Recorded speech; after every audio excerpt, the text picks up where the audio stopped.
Here we are back again at our training exercise, our training domain, our car access. My name is John Cacabaro, Chief Architect of Radius, and today's talk is going to be about database access. We've seen it in previous talks. We're going to talk a little bit more about it, and we're going to continue with that theme. So what we have so far is we've been working with a get car operation. And the get car operation has access to the object cache, and the object cache was populated through the request validator. What we're going to do is we're going to remove that validation so that we can continue with our demo and our discussion. So I'm just going to remove the validation, and at this point we do not have the validator that will populate the object cache, so that would give us a problem here. We're going to go back to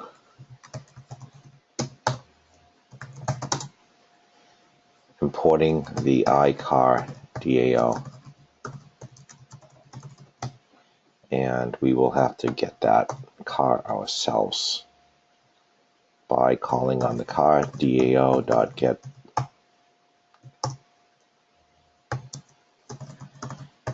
car DAO.get by ID. I wonder what's going on.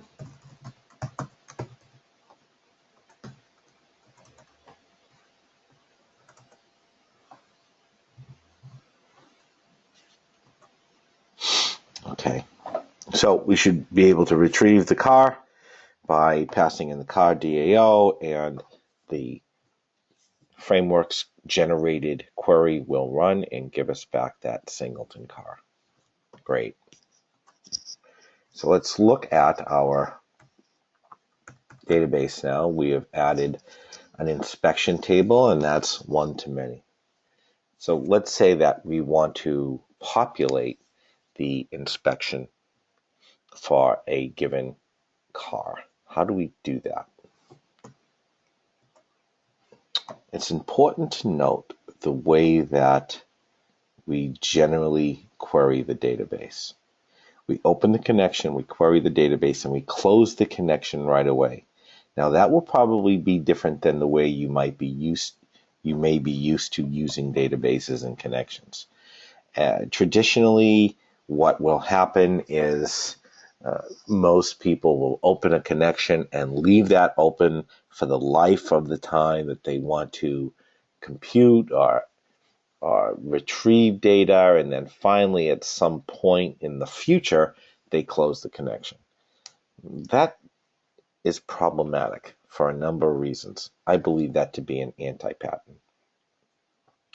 Our database access will open the connection, do the work, and close the connection as soon as possible. If we were to look at this one call, we would see that a connection is opened, the query is executed, and the connection is closed right away. If you were to do something like this, var inspection count equals underscore car dot inspection count, inspection list dot count, you would run into an exception because the connection could be closed. Let's examine this a little bit more closely by running a test. So we have a test here. It's pretty simple. It will resolve the service and we'll call the get car operation. Let's run that.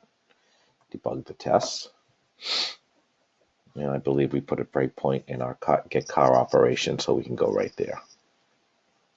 Yes. Great.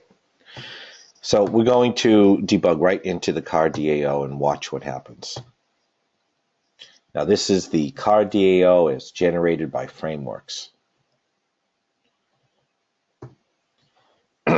Frameworks generates a section manager, and there will be one section for every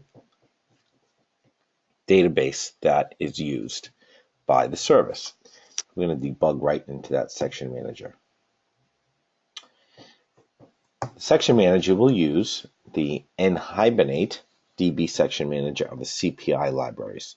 The CPI libraries is something that I think I started more than a decade ago, and it's a number of libraries actually that perform anything from database access to cache access to service utilities. So it's at a very low level for us, and a lot of things sit on top of the CPI library. So let's go right into that CPI library. And in that CPI library, we have a DB section manager. Let's run the execute. And we run an action here. And we'll just go through this for a moment. We have a persistence helper. It's kind of a big deal because the persistence helper is the nhibernate glue that allows us to remove ourselves from nhibernate and abstract ourselves so we don't have to do a lot of work. It will open up a session factory, and it will flush and do all the nice things that nhibernate is supposed to do for us. And it will eventually run the database operation in this DB action. So here I am, I'm back. I've gotten through the execute method of the beginnings of it, and I'm actually going to run my frameworks generated link code that will execute against the DAO queryable, which is an nhibernate queryable. We'll run that, and then it looks for this action, of which is null at the moment. If there was an action, a delegate, then it would run the action, and then it would continue on and close the connection and finish up. Okay, so we return the value. At this point, it's important to note that the DB connection was opened within the CPI library of the, eventually the section manager training.execute will talk to the CPI library, which opens the connection. It will then return to these statements. It will allow you to do anything against the database, and then it will close the connection. So the time we get here, the connection's already closed. If we were to run this statement would invoke the lazy load capability of nhibernate. That's great, but the problem is the connection's already closed. So if you were to do this, we would get an exception. And the test stopped, so we can look at that exception, and we can see that we have an nhibernate lazy initialization exception. That is because the connection has already been closed. We run lazy loading so that the database will only be hit when you request it to be hit. It doesn't preemptively load all of the many tables. The question then begs, how do we load the inspection list? Well, the answer is not too difficult. If we pass the car into our action and then say inspection list.count, this will tickle the inspection list inside the connection being open, and therefore it will load properly and will not bomb. So let's check that out by running the test again.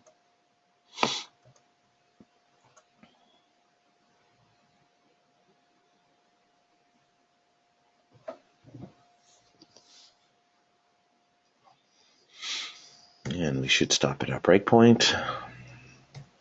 There we are. We'll get back into the frameworks generated query. We'll put our breakpoint here, and the car is now loaded.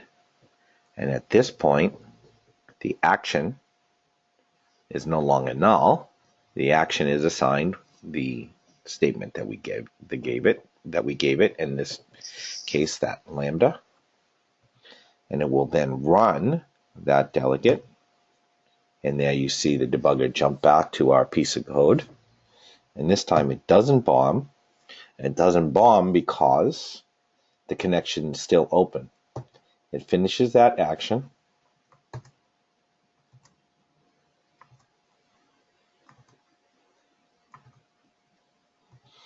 And there we are with our return value. Now if we look at our car should have our inspection list. And there you have it. So to summarize, we're very strict about the length of time that we hold that connection open. That is a precious and valuable resource, a database connection. So we're very carefully, we use it very carefully, and we only keep it open for the shortest period of time possible. Therefore, by the time the DAO gets finished, by the time the section manager gets finished, the connection will be closed. Any database access that you must do within that period of time, any database access that you need to happen with that car query must be executed within that database while that database connection is open. And in this case, we passed it a lambda, and that lambda tickled the inspection list, and now we have a car with its inspection list. Okay. Let's do something a little bit more interesting this time. So, what if instead of, what if in addition to the inspection, we had an inspector ID, because we wanted to know who inspected our car. And let's say that is in a different database.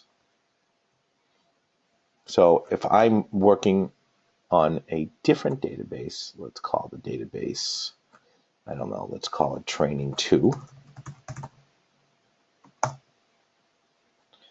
And let's get, if we have a different database, then we must have a different database connection, configuration, and a different entity configuration. So we'll call this training 2 config, and we will pull up a database configuration with that as well, and we will call this training 2 db config, and we will push this over here.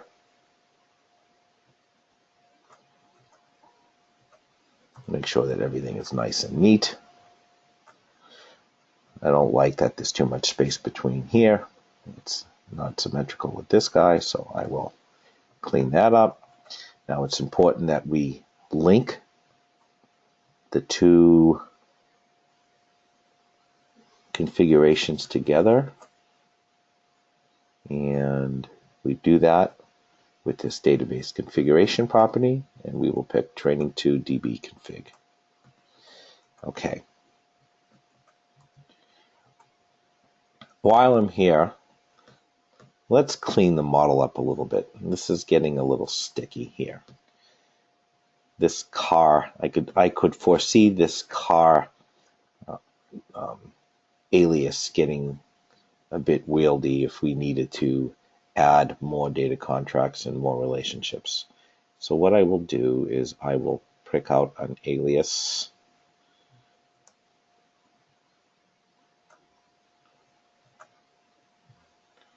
And let's just pick this out, and let's put this guy here. Now, since it's an alias, you can have as many aliases of the same type pointing to the same data contract, underlying data contract, so it's a one-to-one relationship. So I'm going to take my data contract link and call this car,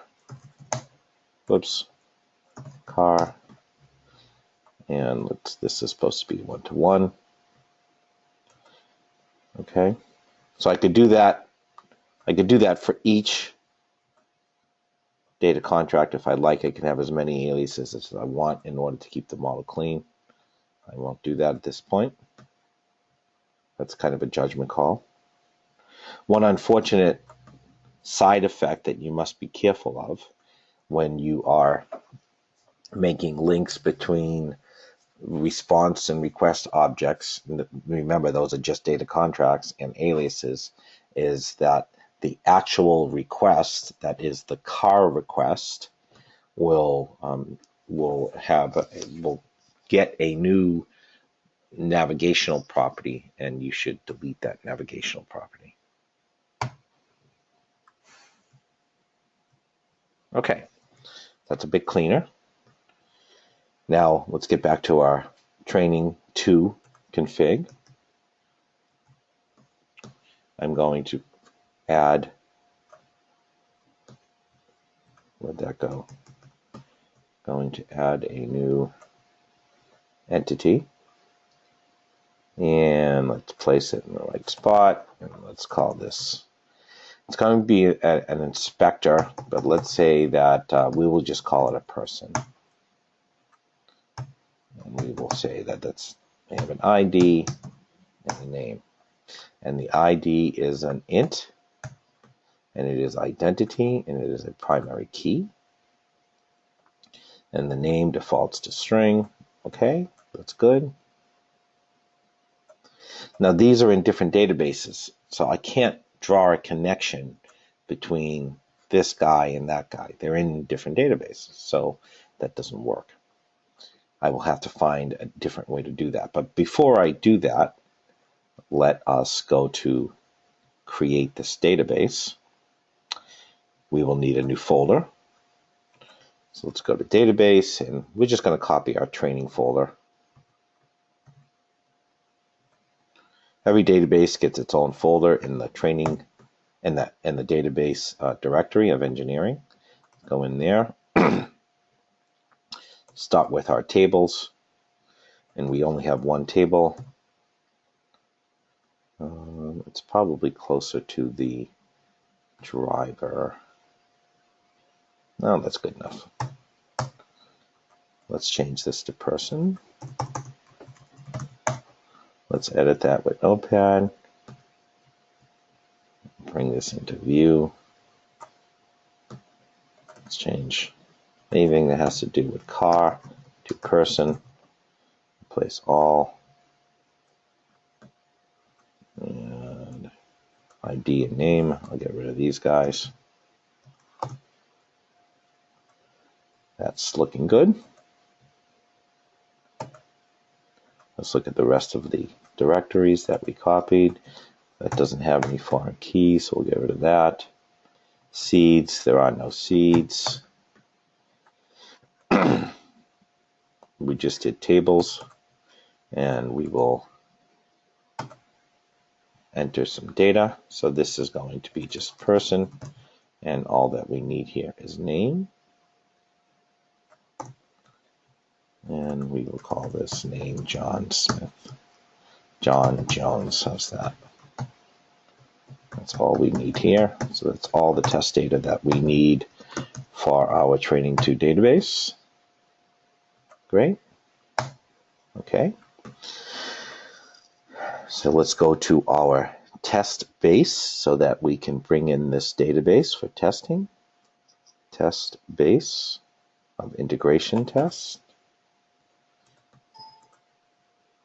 And let's make another method and call this populate training 2. Just copy this. Populate training 2. Training 2. Training 2.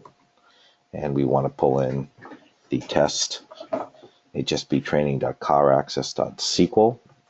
That's a different file than the file that is for the training database. That's the file that we just created. Great. Okay. So now let's go back to our model and see how we can put this thing together. Now we have an interesting situation where we have a person table that is in another database, and we want to return, let's say the requirement calls for the return of the inspector with regard to the car. For this, we will make a repository because we have to get this information and then get this information, and we have to cobble them together. We will make sure that frameworks will create the query, so we'll turn the queries on to true, and that will allow us to get the person by its ID. There's another thing we want to do, and that is to make sure that there is some kind of loose link between inspection and person.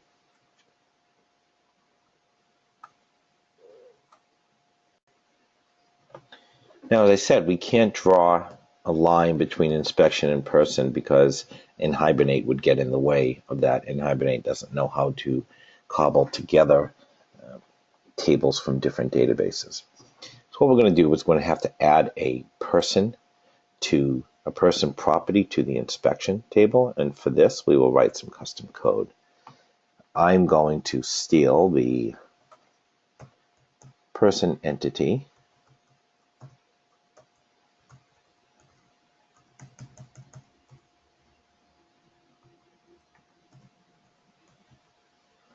and let's go to entity. Let's first create a new folder called entities, our entity. Here we are. And to do this, I'm just going to steal the inspection from the generated code. And this keeps popping up, by the way, because I did not yet save it. So let's save that. I'll pop up once, and then we're free to work a little bit more easily.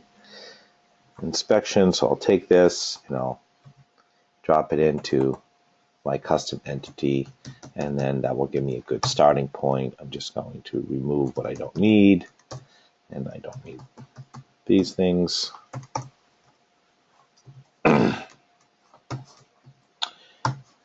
I need one property.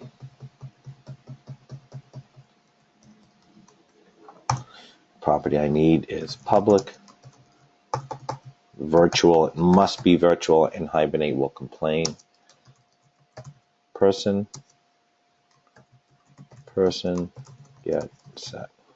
So this will be a property that's in a partial class of our custom entity, and it will install a person there, and this is something that nHibernate has no knowledge of. We're going to place it there ourselves. Good. Let's go back to our car. Get car. That's the test. There's my get car operation. There's my get car. So here I'm going to import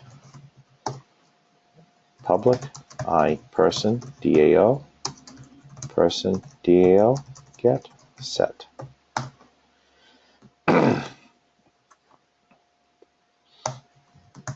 I will assign person here, create a new method, private void.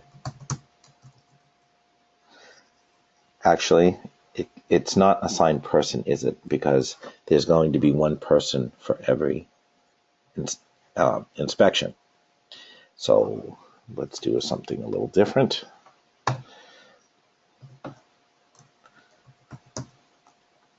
Assign person list.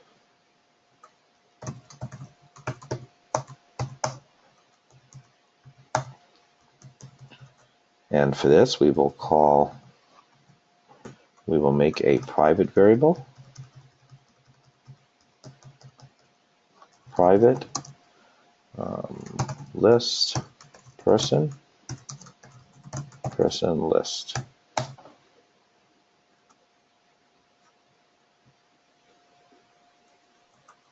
Underscore for private variables.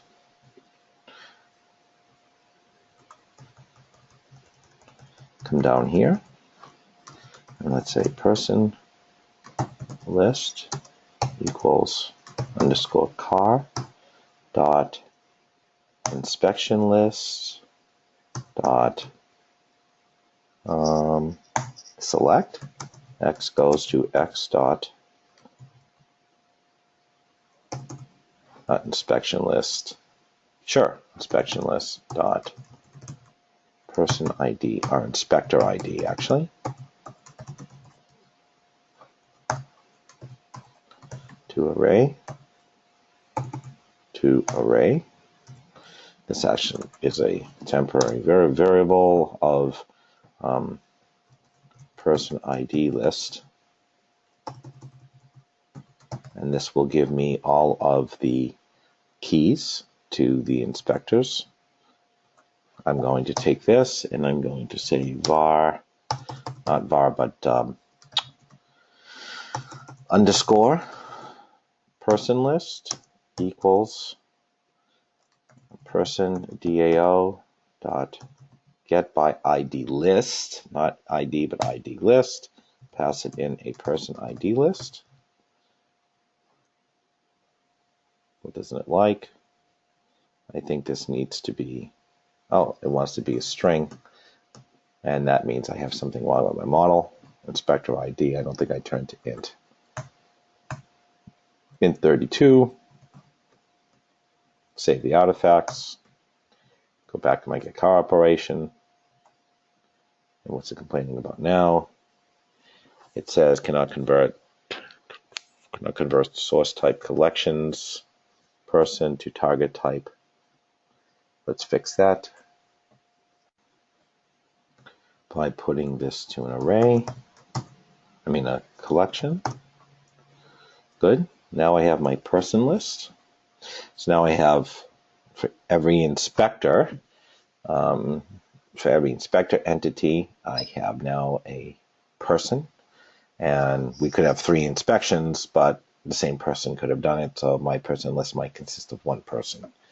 So what I'll need to do is I'll need to cobble this together. So let's go down here. And we will say private void cobble. What do I want to do now? So let's, for each var inspection and car dot inspection list, let's find the person. Var person equals underscore person list dot single or default. X goes to x dot what do we want? X goes to x dot ID equals inspection dot inspector ID. That gives us the person, and then we can say inspection dot person equals person. And then I've successfully cobbled my inspections person with the persons in my list that I grabbed from my assigned person list. And then I should just be able to map my car, and I'm done. So some manual work there, but what we have done is we have cobbled together an entity or entities from another database, and have joined it with our own database, with our inspection dot inspector of the first database. Let's just take a quick look at this file now before we close it. So we have some using statements. That's okay. We're doing a bunch of things in our declarations. It's okay. Let's just quickly peruse it. We have our table of contents method, assign car, assign person list, cobble, and map car. That seems pretty good. And then we have a bunch of short methods. Maybe we want to return early just in case here. That's fine. Cobble together. We'll do the same thing here. And then we'll map the car. That looks good. And it passes a few smell tests here. Our class is still 83, only 83 lines. It's less than the smell test of 200. And any given method is very small. 5 or 6 maybe lines of code at the most. That's good. I don't see any branching other than the returning early, so that's good. Looks like a pretty clean method to me. The next discussion, we will continue with the training database, and we'll continue with the access, and we will take all of this and we will put it into a repository.